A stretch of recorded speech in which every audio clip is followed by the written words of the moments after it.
Charlie Seraphin, the station manager, former station manager at KRLD NewsRadio here in Dallas during the Waco tragedy, which happened 30 years ago this week. Charlie, welcome. How are you? Good morning. It's my fault. I'll take full responsibility. So this must have been really hard. I know that we wanted to do a special on Waco, and the Branch Davidian said they'll do it as long as we run an hour from their perspective. And we started looking into, what some of the details on what they wanted, and it just wasn't acceptable to us. So we didn't do it. Good choice on your part. Yeah, good job. It wasn't really a hard stretch on that one. But when you were at KRLD, you had children being held hostage, and we all saw that train wreck coming. How did this happen with David Koresh, and what were your thoughts during it? Yeah, probably not as much as I saw the train wreck, because I try to cut through it, and I know we have limited time. So we got a call into the newsroom that evening, the evening of the shootout, and one of the young producers came out and said, "We got a guy on the line, claims he's calling from inside the compound." And I said, "Man, I better take it," because my first thought was, this is a prank. It's a fraternity somewhere, SMU or something, and some people are going to have some fun with a serious situation. So I got on the phone, started talking to the guy. The guy was Steve Snyder. I could tell from his accent he was from Wisconsin. I'm from Wisconsin. His accent was stronger than mine. And we come to find out after the fact, he grew up about 45 miles from where I did, about the same time I did. I think he might have been a couple of years older. So anyway, we're having a chit-chat, and I'm trying to ask him questions. Hey, what's going on in there? How many wounded do you have? How many children? What's the deal? Why don't you let the children out? And he's very unresponsive, because he says, "Well, I really can't answer that. David would have to answer that. Well, I can't answer that. David would have to answer that." So he kept deferring to David, and finally he just said, "Well, here, and he handed the phone over to David. So now I'm talking to David Koresh, and I know it's David Koresh because I've heard his voice on CNN. He did an interview earlier in the evening. And as we're talking, he is unresponsive. He just goes into a ramble, and it's a biblical-sounding kind of language with a lot of thous and theys and shalls and self, and it's got LTs on the end of the words and all that. But he's not really there, and he keeps talking about himself in the past tense. The birds of the field shall eat upon the flesh of the lamb, and blah, blah, blah. And he's going on and on and on about being the lamb and about being dead. And I'm going, man, this guy is suicidal. And I'm not a psychiatrist, but I've dealt with a lot of nutcases in my life. We're in media when we have the opportunity. And he was so far out there, and he just was really tightly wound. And so after about 45 minutes of trying to talk him off the cliff with a lot of funny little nuances in between, only the second half maybe the last 10 minutes of the conversation was recorded, because I'm on a business line. They called in on a business line, and we can't put that line on the air. We had to transfer him over in order to do it, which we did ultimately. But somebody brought me one of those little suction cups, if you think back 30 years ago. Oh, my gosh. And so you could record it. Yeah, so we could record it, and the recording was terrible quality, but someone transcribed it after the fact. So I have a little bit of our private quote conversation, and I'm like a counselor. I'm just saying, but you don't have to die, and what about all your followers, and it could be okay, and what about the children, and let's let some more children out, okay? And I'm trying to be as conciliatory as I can.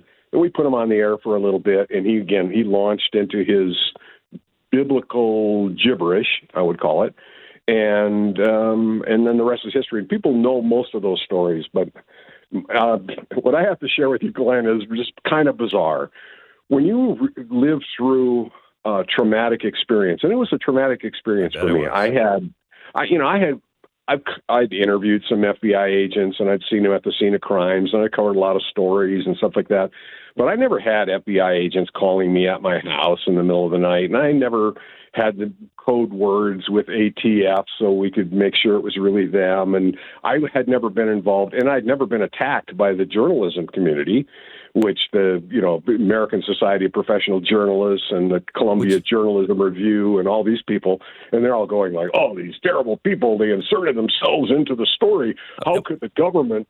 How could the media work with the government?" Now, in today's world, isn't that a laugh? I mean, really? It's incredible to me, especially at that time, because I know your record. You started at KFRC. Worked at K101, KCBS, KNX. I mean, you're a news guy when news guys were news guys. Yeah, it's almost an embarrassment to have that affiliation now because if you tell somebody, you're a news guy, they just, they run. And I don't blame them because I have the same feeling. It's like, how did I have we could do a whole program on how it happened because I have a really good theory on journalism school and the concept of objectivity, but that's not today. Today is the 30th anniversary, but something I wanted to share with you. So I went through this traumatic experience, and afterwards, we got literally hundreds of letters from people, and I'm going to give you an example. Here's a postcard. Holding it in my hand. I took it out of the box last night. My wife said, "You need to open the box." I said, I don't know. And she said, "Open the box." It's a moving box full of stuff, just junk, everything thrown in there. It says, "David, you have made about all the points you can make. So I command you and all your people to come out peacefully. Signed, God." It was addressed to David Koresh, care of the radio station, and there's so much of that stuff. Oh my People gosh! Don't realize how the world, the outside world, and from all over the country and foreign countries, people sent us stuff because they had an idea. Here's a tape of my favorite sermon from my pastor. Just play this for him, and he'll come out. Oh my gosh! Oh my gosh! So have you? Can we get some of that off the air conversation from you? I'd love to be able to play some of that on the air. Well, I have some of the on the air conversation, but the off the air conversation, the tape is it may be one of the cassettes in the box. I don't know because there's some that are not labeled, but I have a transcript of it, and then I just found a lot of real. There's a lot of stuff that I would say is funny.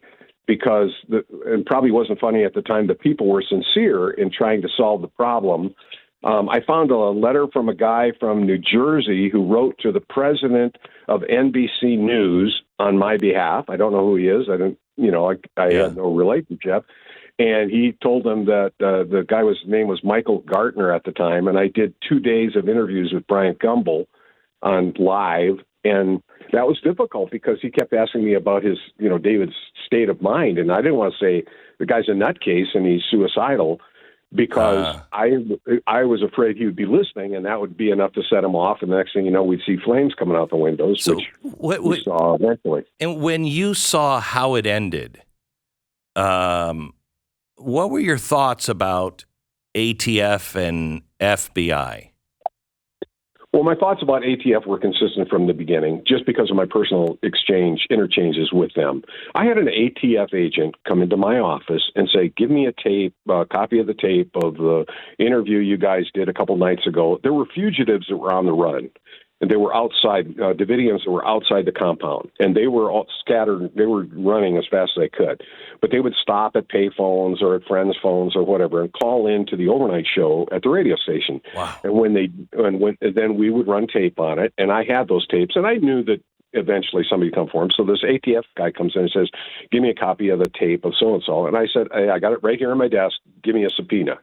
And he goes, "Well, come on, man, help me out here a little bit. Give me, I don't need." I said, "No, it's our station policy. I've got it right here. It'll take you 10 minutes. You can get a judge to give you a subpoena. It's not a big deal, but that's our process. And please, I've been helping you guys out and following your process. Help mine." And, "Oh, come on, man." He goes, "Even the bank down in Waco, they released all of his banking records to us without a subpoena." Wow. That's a federal crime. It is. And here's a government agent sitting in my office telling me that he's confessing to a crime. And at the time, even I knew that. And I went like, man, you guys are some dumb, you know what? And so it's like, okay. The other thing that was funny, and this is a sidebar that's not part of any Netflix documentary that no one ever heard, when the ATF first started calling in again, I was real concerned about pranks and about false information and everything, because you don't get in that situation very often where you're a participant in the actual story. So I told the first ATF guy that I talked to, the agent in charge, I said, look, here's the deal. We have to have a code. So when your agents call in that I know they're legitimate, you may need something quick like, hey, say this or do this or whatever, because we got, somebody in the crosshairs or we're about to do this, or I don't know what you're going to do. It doesn't matter, but we got to have a code. So he says, okay, we'll give you our social security numbers. I'm telling the truth. So the ATF agents would call the radio station and say, this is Agent Smith, Social Security, da-da-da-da-da-da-da, right? That was the code, and they did it. So when the FBI came in and took over, and this is one of the reasons my son probably went into the FBI, is that there's so much more buttoned up than the ATF. Right. The FBI guy, so the agent in charge, I think it was Jeff Jamar, he calls, and I go, look, we're doing this deal with the ATF, and we got to have your Social Security numbers, have your agents identify themselves. And he just started laughing. He just laughed so hard. And he went like, I don't think so. And I thought, well, good for you. So he said, we'll give you our birthdays. So he started rattling, the agent right. would say, this is Agent Seraphin, and my birthday is 11/8/49, blah, blah, blah. So that was funny.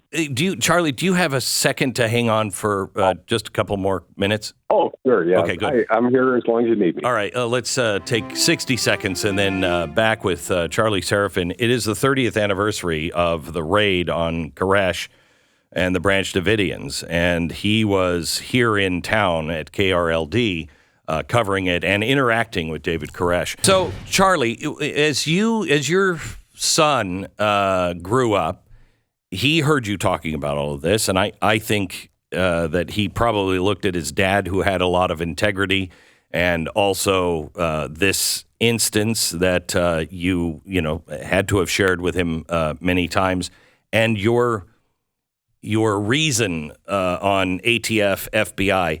Now the FBI, because I've always felt that about the FBI until now, and now I just don't know who to trust. I think it's rotten from the core in Washington. I don't know how far down it goes. But now that he was an FBI agent and he has started to blow the whistles and you've seen what's happened to him, what are your thoughts? Well, he's my son, and we're proud of our children, all that. But I have 5 sons, and Kyle is among the best and the brightest in our country. I'm going to say that, and not just as his father, as an observer of people. He's an exceptional human being. His grasp of facts, his cognitive ability, his intellect, his vocabulary. He's been a voracious reader his entire life. He's read so much more than I have. He's a lot smarter than I am. And so when he told me that this was something he was going to do, I was very proud.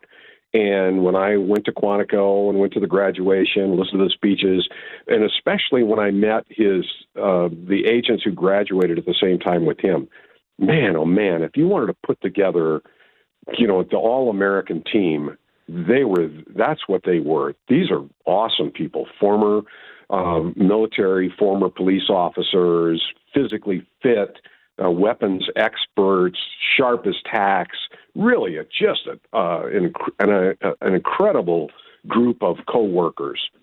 And then it wasn't very long, and I could tell in our conversations he was going like, man, there's stuff going on here that's just not right.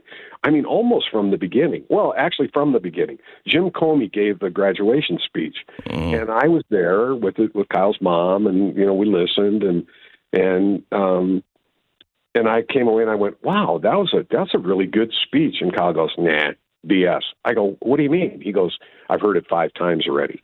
I was like, oh, It's a canned speech. It sounded like it was really spontaneous and really, really aimed at the audience. Right. And then, so he was a little bit skeptical. Then when he went into the counterterrorism unit, it was like, oh man, this is a joke. We just waste our time following these people around. Nobody does anything about it. We know who the bad guys are. They don't pick them up, and blah, blah, blah. And then he got out of that, and then he got into the surveillance unit where they would travel around the country and go out to Portland and be in D.C. at the riots there, all this stuff. And same thing. He said, we know who the bad guys are.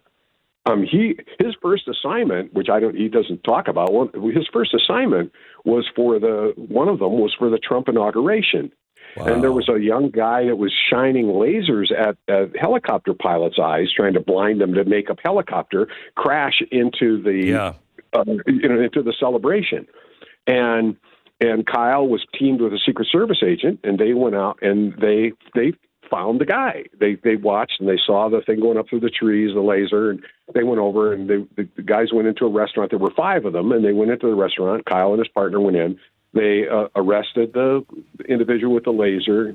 Kyle stayed there and told the others it'd probably be a good idea for them not to get out of their seats. And at the time, when he told me, I thought, wow, that, he said, they're probably just students, Dad. They were probably just kids from, doing something really stupid.